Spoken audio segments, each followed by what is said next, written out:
West বেঙ্গলের সবথেকে ব্যস্ততম বিয়ের ডেট ছিল 24শে জানুয়ারি। তেমনই আমিও আমার ব্রাইডাল লোকেশনে পৌঁছে গিয়েছিলাম।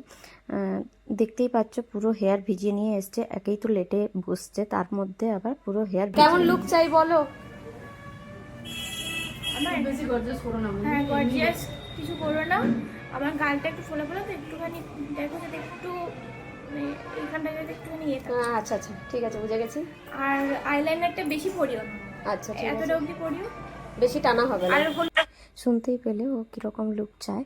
তো আমি যেটা করলাম, ফার্স্ট স্কিনটাকে ভালো করে ক্লিন করে নিয়ে স্কিন প্রিপারেশন করে নিয়েছি। প্রিপারেশন করার পরে বেস মেকআপটা রেডি করে নিয়েছি।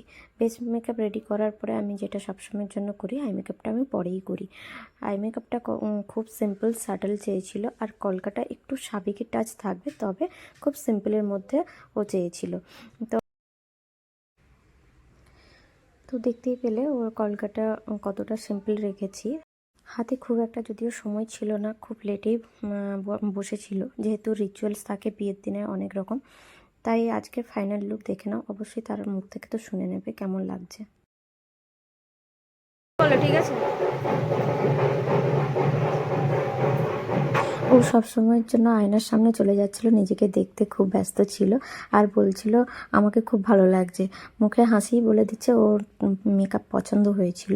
তো তোমরাও জানিও কেমন লাগছে ওকে। ঠিক আছে, চলো টাটা, দেখা হবে পরের ভিডিওতে।